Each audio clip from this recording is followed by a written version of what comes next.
This is All India Radio. In the program Spotlight, now we bring you a discussion on expansion of voting rights in Jammu and Kashmir.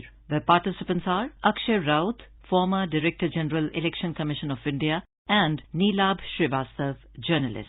The Jammu and Kashmir Chief Electoral Officer on August 17 declared that the state is likely to get around 20 to 25 lakh new voters after the summary revision of electoral rolls that was done for the first time January 1, 2019, the same year when the Union government abrogated the Article 370 from the state and later bifurcated into two union territories. And with this inclusion of the estimated about 20 to 25 lakh new voters, this is expected that this will also include the people who are present in the Union territory of Jammu and Kashmir by way of being there for education, business or some work. Now, as we understand that the Election Commission works with an idea and aim of inclusive and accessible electoral process where it mandates that no voter is left behind. Mr. Raut, my first question to you, what is the summary revision of electoral rolls, which is also at times called the purity of the voter list? Let's get down to the basics first. Article 324 of the Indian Constitution, which gives the country elections and Election Commission of India. What does it say? It talks about the conduct of elections little later. It first talks about superintendent's direction and control of the preparation of the electoral rolls.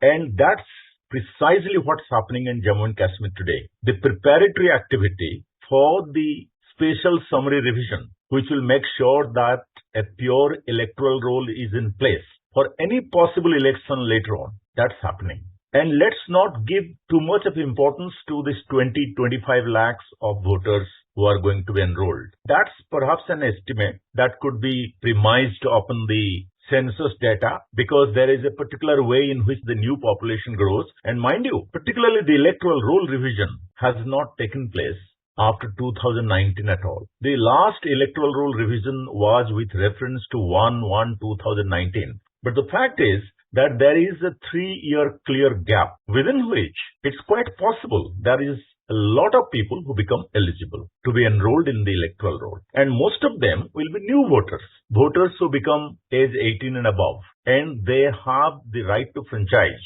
And they need to come on the electoral roll if you want to make the electoral roll authentic and correct. We have some change in the ground situation. Article 370 has been abrogated. The Union Territory of Jammu and Kashmir has come into place.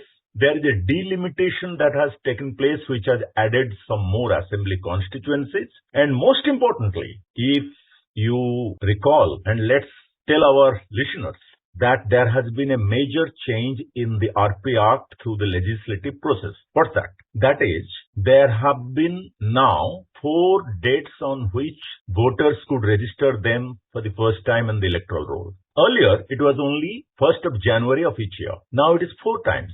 1st of January, 1st of April, 1st of July, 1st of October. So once that is done, the Commission must have thought it appropriate because of the long gap during which the rules revision has not taken place and to avail the new opportunity of an additional date being available. That is why the summary revision which is going on and which is making a bit of news is with reference to 1 October 2022. So in this situation, if certain rules have changed, certain other things have happened which are political and legislative, the Election Commission has to implement it that way. So that is going on precisely. Mr. Raut, the ground situation has been different now, but the number of voters, which is estimated to be again as between 20 to 25 lakhs, does this also lead to an increase with regard to the election-related infrastructure? Yes, there is a lot of task in the hand of the election management machinery, particularly as it relates to the Union Territory of Jammu and Kashmir. Doesn't matter when the election comes, and that is the domain of the Election Commission of India. But as we already know, possibly an additional 600 polling stations are being put in place. Because, as you said, when we have a substantial increase in the number of electorate and the size of electorate, then we need all the facilities. We need polling stations, we need electronic voting machines, we need to that extent security, which is considering the special situation which always develops in the state of Jammu and Kashmir. In the past, we need security reinforcements and poll officials. We need all the facilities that are required for a larger electorate. But of course, recently the Prime Minister said it's the mother of democracy, and we are from 1951 onwards. This country has got used to periodic elections. each time on time. So when it happens, I'm sure that this will be delivered well when the elections takes place. And mind you one thing, the efforts of the election management, that is the Election Commission of India from 51 onwards, has been to make sure that anyone who is entitled to be on the electoral list is included. No one is disenfranchised. The whole idea of the constitutional fathers giving the franchise in the hands of ordinary Indians from the day one, from 1951 elections onwards, was that to give power in the hand of each person. And if those persons are excluded and not brought on the list to start with, then what sort of election and democracy will be? That is why the electoral roll revision becomes very important. It is to make sure that anyone who is entitled to be on the electoral list should come into the electoral list. Of course, the opposite thing is also true, that someone should not be falsely or by any wrong act be on the electoral roll. That is why the claims and objections are raised and a finally accepted electoral roll takes place. With this declaration of the Chief Electoral Officer that the summary revision would be done and there will be inclusion of people who will also be there in the state who by way of work or education, the political parties in Jammu and Kashmir, Mr. Raut, have created a controversy of sorts, saying that this is a ploy of the centre and the Bharatiya Janata Party of influencing the election results in the Union Territory. Now, as a common man, how do we understand as to what happens in other parts? What is the measure that the Election Commission does in other parts of the country? Does it not do the electoral revision of the voter list, or how is it done in the other parts of the country, and what is different here? Is it similar or is it different? Well, nothing could defy the logic when this argument about the outsiders coming into the electoral roll, etc. This doesn't really got any logic anywhere. And mind you, Election Commission of India is a constitutional organization which is completely independent of any government authority. That's point number one. And it does what it is doing in Jammu and Kashmir today. And it is not only Jammu and Kashmir, it is being done in other states.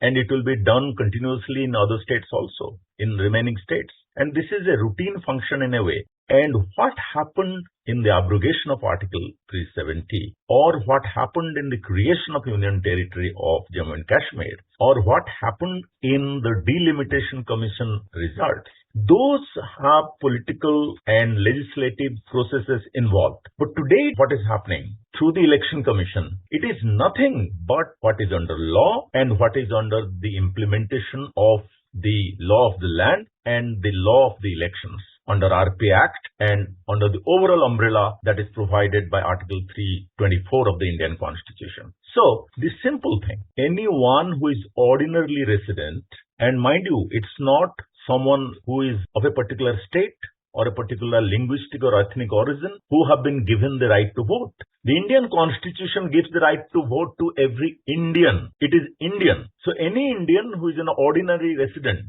of any place, and that is determined not by any arbitrariness, but through a lawful format and through inquiry and by getting the evidence by proving the facts. It's not that certain X amount of people who are here, they say we are residents and they are brought into the electoral roll. It's not like that. It goes through the process of booth level officer, the AERO, electoral registration officers, and then there is the RO, then there is the district election officer, there's the chief electoral officer. So there are lots of checks and balances in this process before someone is put in the electoral roll as an ordinary resident. And this happens, as you just now said, anywhere. It happens in the northeast, it happens in south, west, east, any state center. The rules are the same. Only thing I think the confusion could arise because before the abrogation of certain parts of the constitution, of provisions of the constitution, it was based on certain particular additional requirements by which people could be on the electoral list. But now, like any place of India, an ordinary resident could get into the electoral roll. Besides the fact which I just mentioned, that for 3 years,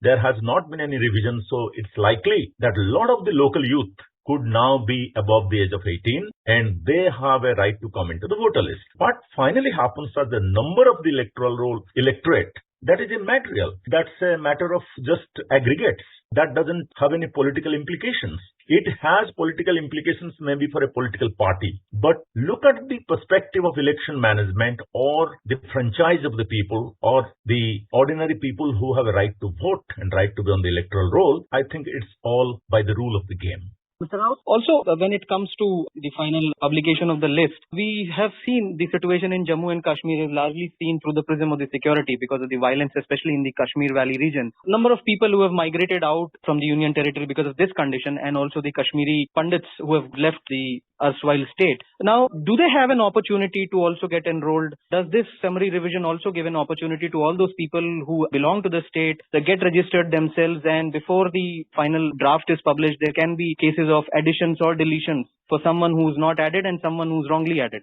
It goes again back to the point that we discussed just now, who is ordinarily resident. If someone who once upon a time belonged to a particular part of the state, but now has migrated to some other university or a workplace, say in Andhra Pradesh or say in Madhya Pradesh or in Rajasthan, so it has to be one person can be on the electoral roll from only one place.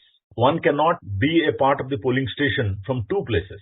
So we are talking about two things at the same time. One, can he be on the electoral roll if he has moved out of the state? Possibly no, unless because he will only be where he is ordinarily resident.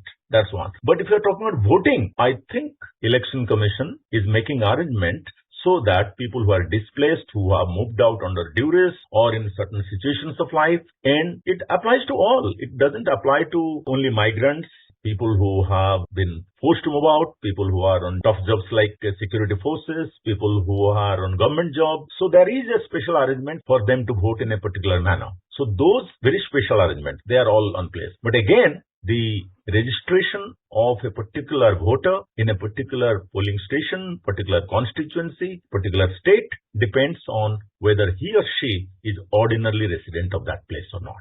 And I think it will help us to have an idea of the overall thing that's happening in Jammu and Kashmir in a larger context. Election Commission of India these days is concerned how to capture the migrant voters. Let's leave Jammu and Kashmir for a while on the side. People who move as labor from places like Bihar, UP, Odisha, Assam to places say in Chennai, in Mumbai, in Delhi, how they will vote so that their votes are not lost. Can they vote from a remote place? Can they vote in a special arrangement? Can there be electoral roll updation in a manner that they don't lose out on their voting? So all these efforts are going on. And if this is happening in Jammu and Kashmir, I think that's only for the good. Mr. Raut, you have seen the Election Commission's work very up close. You have been with the Commission. The overall aim of the Commission, as you very rightly said in the last point, that increasing the percentage of voting, all-inclusive election, where no one is left behind. Someone is migrant also is included. So I think the overall scheme of things by way of publication of the revised rolls of the electoral list and also this new facility where one can register as a voter for this, an overarching kind of a system where the Election Commission wants more and more voters to vote so that the overall voting percentage increases. Your brief comments on this, Mr. Raut. Yeah, Nilabji, you are right. So we should not focus too much on the state of Jammu and Kashmir. I think we need to focus and see Jammu and Kashmir summary revision through the overall philosophy of elections in India. Yes, for the last about 10 years, there is an attempt that all who need to be registered, who are qualified to be registered, should be on the roll, and all who are on the roll should vote. The voter turnout in a mother of democracy, to again use the Prime Minister's recent words, and we have been described as gold standard of elections by dignitaries from outside. It doesn't do a lot of merit to us if our voting percentage stays at 45, 50, 55, 60 level. We must move into the next, perhaps in the 75 years of India's independence, we should move into at least a 75% of voting that a lot of people have talked about it. And that's very correct. We must move in that direction so that the voting almost becomes universal. And in that respect, the summary revision, whether in Jammu and Kashmir or anywhere, plays a big role indeed. Thank you so much for your comments, Mr. Raut. Thank you. You were listening to a discussion on expansion of voting rights in Jammu and Kashmir. The participants were Akshay Raut, former Director General, Election Commission of India, and Neelabh Srivastav, journalist. This program was produced and presented by the News Services Division of All India Radio. You can listen to it on our mobile app, News on AIR. This program is also available on our YouTube channel, News on AIR Official. You may email your opinion about this program at airnsdtalks@gmail.com.